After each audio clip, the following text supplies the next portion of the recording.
Good day, everybody, and welcome to another edition of the Military and Foreign Affairs Network. I am your host, the voice of reason. In today's ongoing coverage of the civil war that is taking place inside of the former state of Ethiopia, the fighting continues. It is unabated and it is progressing in terms of the state, the former state of Ethiopia, devolving into something that it was not.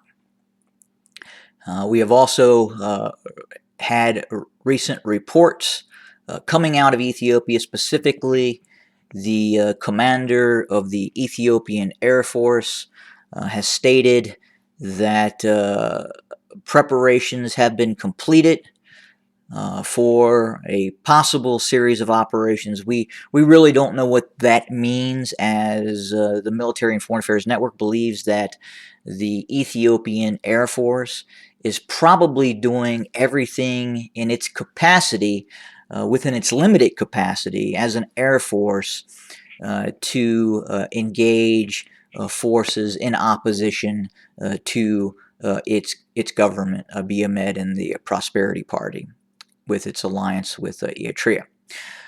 So I wanted to talk about the possibility of a no-fly zone. Could that occur? Is it possible? Of course it is. Anything is possible.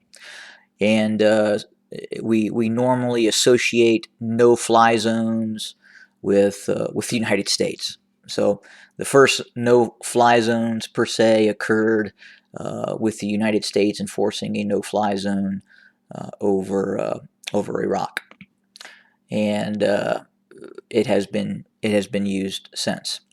But could we see that take place inside of the skies over the Tigray region? It is possible, but at the same time, it wouldn't necessarily have to be the United States. There are other regional powers who are obviously in opposition to some aspects of the Ethiopian government. I would say the number one contender for establishing a no-fly zone over the Tigray region would be Egypt.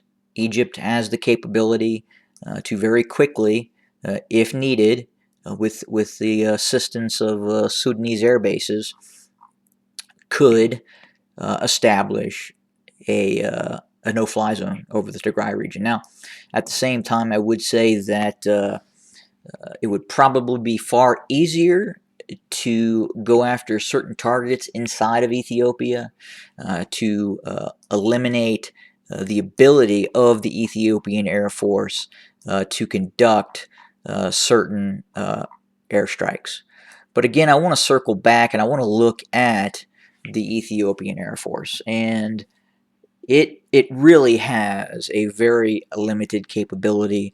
We have not seen it perform very well in this ongoing conflict. A few of its aircraft have been shot down. Its pilots, in fact, are hesitant to drop down below 10,000 feet to engage targets over the Tigray region because of the possible use of manned portable air defense systems that are being employed by the Tigrayan Defense Forces. So realistically, some of these Air Force jets of the Ethiopian military really need to drop down far below 10,000 feet to physically see what they're going after on the ground, and sometimes that's even as low as 5,000 feet or even lower than that to attack targets, because the Ethiopian military is using normally Su-27s. They're using other aircraft such as MiG-23s and even in some cases Aero L-39 training jets to launch some of these operations. But again, they do not have precision strike pods, and these pods allow the operator to see targets on the ground day or night with thermal imaging optics. They have laser designators on them, where you can precisely guide a missile or a laser-guided bomb to a target. And unfortunately for the Ethiopian Air Force, they do not have that capability. What they do have is about a 5,000 person Air Force. So again, not a very large Air Force in terms of force structure compared to the other services in the Ethiopian military, which is really just the army. They do not have a navy. But at the time of the conflict started, we believe that the Ethiopian Air Force possessed around 20 Su-27s, and you would have to say that probably 60 to 70% of those airframes are probably not flight worthy at any one time. So the Ethiopian Air Force has had serious problems maintaining its aircraft, and that's just not the Su-27. The Su-27 obviously is the most advanced fighter that exists in the Ethiopian Air Force. And the Ethiopian Air Force is still required to have contractors from Belarus or Russia to help them service these aircraft.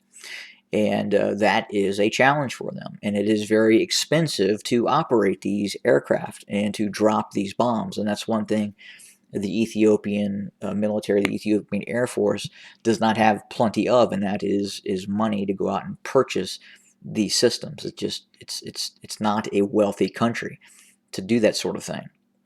But again, 20 Su-27s, approximately 10 very old MiG-23s, and they do possess some Hind 24 attack helicopters, roughly 8 of those. Again, we really haven't seen many of those in action. And my guess is they're just not flight worthy. They can't get them up in the air or maintain them where they just don't fall out of the air at any given time.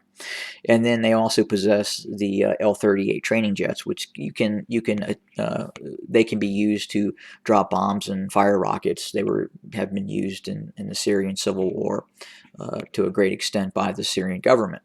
But again, they just don't have the aircraft to perform a high amount of sorties. I mean, there's times where the Ethiopian Air Force is unable for days to launch ground attack operations.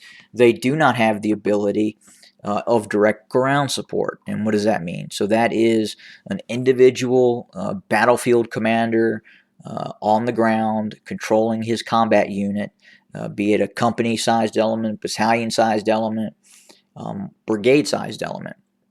They are not able to call in direct ground support. And what they are able to do is very limited capability. The reality is the Ethiopian Air Force can attack possibly a fixed target or drop bombs on a town or a city. It can probably drop bombs on an air base.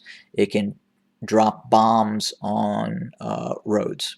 And if a Ethiopian Air Force pilot were to venture down below 10,000 feet, and the reality is probably much closer than that, to identify a column in movement over the roadway, he puts himself at risk of the man-portable air defense systems that the Tigrayan Defense Forces possess. So there is a reluctance by the Ethiopian Air Force to drop down and get close and look for targets of opportunity.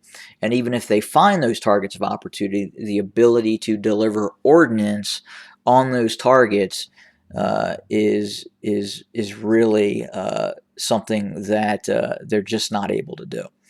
They're dropping dumb bombs or they're firing rockets, which are probably a little bit more accurate than the skill set of an Ethiopian Air Force pilot dropping a dumb bomb.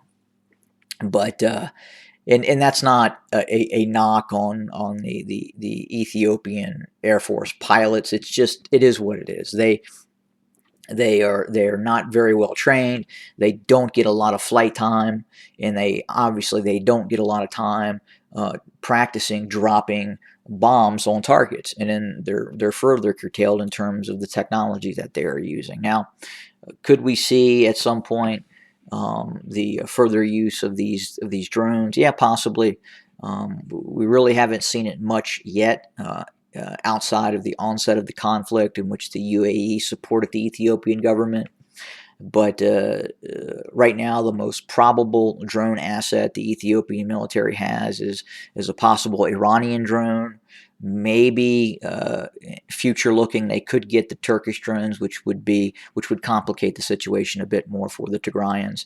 Um, Obviously, those Turkish systems are better than the Iranian systems, but those Iranian systems, they lose data link, and when you do that, you can't, as someone who is piloting the drone, when you lose the ability to have that data link, you're not able to look for targets. You can't see anything, and the drone essentially is on autopilot to basically fly around, and is really serving no use. If these drones don't have good data links, which we speculate that the Iranian drones do lose data links, that could cause the drone to crash, or simply the drone operator, the payload operator of the drone that uses the optics of the drone to search for targets is not able to look and search for targets. Or just think of it as if you were online and you are streaming a movie online, and the movie starts to buffer because you don't have a very good broadband connection. Same theory. It's just a little different, but therein lies the issue. That is the technology gap that you see between Iranian systems, Turkish systems, what in reality are basically NATO and Canadian systems. Now, the actual drone itself, in terms of the Turkish drone, is a Turkish design, but the optics are not. The optics are absolutely NATO slash Canadian optics that are using. Those are very, very good optics they're using. But again, I'm digressing here a bit. But back to the what the Ethiopian commander had said. In terms of preparations have been made, I would assume that he means that they are currently training or have trained possible drone operators to conduct further operations against the Tigrayan Defense Forces, and we'll see how that manifests itself. But if we do see an uptick in tempo in terms of flight operations by the Ethiopian Air Force, I mean, obviously, you could see at some point targets being hit that are not military targets, and if you start to see the killing of civilians with high performance fighter jets, that is not going to be portrayed very well in the media. And that's where you start to gravitate towards the idea of no-fly zones. And again, the whole concept of the United States having to enforce this no-fly zone in terms of a no-fly zone over Ethiopia, or degrading Ethiopia's ability to launch air attacks against targets in the Tigray region or even in the Amhara region, would be not that difficult. Again, the Ethiopian military does not have very many air bases, especially air bases where it can fly an aircraft to, and those aircraft can be serviced. They usually have to go back to a primary air base where they have contractors operating those air bases. And you can see I'm going back to one now. This is their primary air base, and again, I've showed this before, but you can see MiG-23s, you can see the training fighter jets there. You can see their ancient MiG-21s, I believe those are, that are just mothballed and sitting there. And then obviously you can see the fighter jets that they most oftenly use, which is the Su-27. But again, that is an air defense asset, and is not really designed to go after ground targets with precise efforts. And again, this sort of target here, the Egyptians, if they were to ally with the Tigrayan Defense Forces at some point over other issues as well, such as the Grand Renaissance Dam, it would not be difficult at all for the Egyptians to make a strike on this airbase and take it out of commission, and or destroy the maintenance facilities, go after the maintenance assets that keep these aircraft flying, go after the aircraft themselves as well. Would not be difficult for the Egyptian Air Force. Could do it with very little problems, probably take the Ethiopian Air Force out of commission in about 2 days if they chose to. But that I wanted to talk about that today. And obviously the fighting continues. It is very widespread, especially in the Amhara region currently, and that continues. Not a great deal of updates. We continue to see these long-range penetration raids by the Tigrayan Defense Forces deep into the Amhara region, and please don't confuse those. These long-range raiding operations that the Tigrayan Defense Forces are conducting with actually grabbing and seizing land. Both of those issues are occurring. But again, we had talked about whether the B-30 highway from the Adi Arke down to Gondar and Bahir Dar has been severed. In fact, there has been Tigrayan Defense Forces operating in the vicinity of the A3 highway. Again, these are not units that are going after and possessing territory and holding on to territory. These are deep raiding units that are being utilized by the Tigrayan Defense Forces to go after targets. Again, not holding on to territory, but going after targets of opportunity, such as temporarily severing or getting to the A3 highway. But we will continue to monitor the situation and report as events warrant. Have a great day, everybody.